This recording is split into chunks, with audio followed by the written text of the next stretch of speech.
안녕하십니까? 2월 29일 목요일 한국TV 정오뉴스입니다. 오늘은 AI 관련 뉴스와 로컬 뉴스를 전해드리겠습니다. 첫 번째 뉴스는 JP모건 CEO 제이미 다이몬, 누구도 인공지능 영향을 피할 수 없다라는 뉴스와 이어서 LA 카운티 검사장 후보 에릭 시달 씨가 한인타운의 유명 베이커리 커피숍 콘체르토에서 행한 기자회견 소식을 전해드리겠습니다.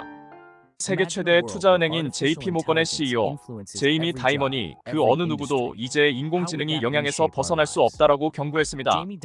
어제 포브스에 실린 글에서 제이미 다이먼은 당신이 테크 업계에서 일하던 아니던 상관없이 전 세계 모든 일자리는 인공지능으로 인하여 모든 것이 지금과는 달라질 것이라고 말했고, 모든 직종에 AI가 활용될 것이라고 예견하였습니다. 누구도 어떤 직업도 AI의 영향에서 벗어나지 못한다는 끔찍한 예언으로 들리기도 합니다. 인공지능은 잠깐 지나가는 버블이 아니며 인공지능은 궁극적으로 세상을 송두리째 바꿔놓을 것이라고 밝혔습니다.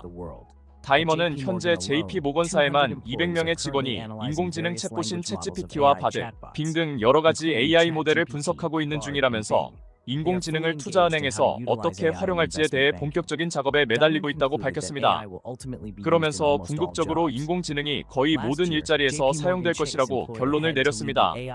지난해 JP모건 체이스는 인공지능을 활용해서 뱅킹 업계에 어떻게 적용할지를 검토하기 위해서 인공지능 어댑션 작업을 이끌 담당자를 채용했습니다. 하지만 제이미 다이먼은 인공지능으로 인해 인류에 해가 된다기보다는 긍정적인 면이 더 많다고 봤습니다. 대표적으로 인공지능이 암 치료에 돌파구를 가져올 것으로 점쳤습니다. 다이먼 CEO는 인공지능은 인간의 능력으로서는 할 수 없는 일들을 할 수 있는데 그중 하나가 바로 암 치료라고 지적했습니다. 다이먼은 이전에도 인공지능이 암을 극복하는데 사용될 수 있다고 이야기를 해왔는데 이번 포춘지에 실린 기고문에서도 그런 이야기를 했습니다. 인공지능으로 인해서 그동안 인류가 할 수 없었던 일들, 암치료 등을 가능하게 만듦으로써 우리의 자녀 세대는 암에 걸리지 않고 100살까지 살 수 있을 것이라고 점쳤습니다. 이에 반해서 테슬라의 일론 머스크 회장은 인공지능의 유해성에 대해서 심각한 우려를 나타내고 강한 규제를 주장하고 있습니다. 세계 최대 테크 회사의 회장 일론 머스크는 인공지능을 유해하다고 보고 규제를 주장하고, 최대은행 JP모건 회장 제이미 다이먼은 인공지능을 유용하다는 상반되는 견해를 보이고 있습니다. 인공지능의 한계 설정과 사용 용도에 따라 유해할 수도 있고 유익할 수도 있다는 이야기입니다. 통제받지 않는 권력과 힘이 얼마나 무서운지는 역사가 알려주고 있습니다. 인공지능의 활용에 인간의 지혜와 규제가 필요한 것이 이런 이유일 것입니다.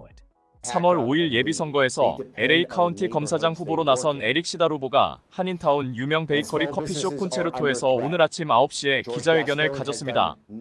이날 기자회견의 내용은 최근 벌어지고 있는 스몰 비즈니스를 향한 무분별한 약탈 행위와 낙서, 그리고 범죄 행위에 대한 에릭 시달 검사 후보의 강한 척결의지와 LA 카운티의 범죄를 빨아들이는 진공청소기를 없애버린 현 검사장 조지 게스콘 씨를 반드시 검사장 자리에서 내려오게 만들겠다는 의지를 밝히는 자리였습니다. 라디오 서울, 한국TV 취재진, 팍스뉴스의 취재진과 자영업자들이 참여하여 열띤 기자회견이 벌어졌습니다.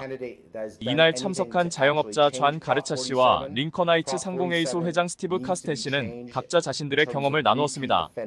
컨비니언스 스토어 주인 존 가르차 씨는 높아지는 비즈니스 보험료, 사설 경비원, 고용비용, 도난물품 손실비용 등등 더 이상 영업을 할 수 없는 지경에 달했다고 불만을 토로하고, 링컨 하이츠 상공회의소 회장은 자신의 작은 상가에서 일상적으로 벌어지는 상점 약탈과 홈리스들의 재산 파괴 행위, 심지어 주차 차량 방화 등 상상할 수 없는 일들이 벌어지고 있다면서 범죄자들이 세금을 내는 자영업자들을 캘리포니아에서 내쫓고 있는데 게스콘 검사장은 그들을 비호하는 정책을 펴고 있다고 불만을 토로했습니다. 에릭 시달 후보는 자신이 검사장이 된다면 취임 첫날부터 현 조지 게스콘 검사장의 범죄 관용 정책을 철회하겠다고 강조했습니다. 오늘 한인타운에서 기자회견을 한 가장 큰 이유는 LA 한인타운은 이민자들이 만든 성공한 모범 커뮤니티이고 LA에서 가장 활기차고 성공적인 중요한 마이너리티 커뮤니티이기 때문이라고 밝혔습니다. 3월 5일 선거에서 반드시 자신을 뽑아달라고 강조한 에릭 시달 후보는 자신이 검사장이 되면 한인타운의 치안과 범죄 문제 해결에 앞장서겠다고 다짐했습니다. 행복한 목요일 되시기를 빌겠습니다.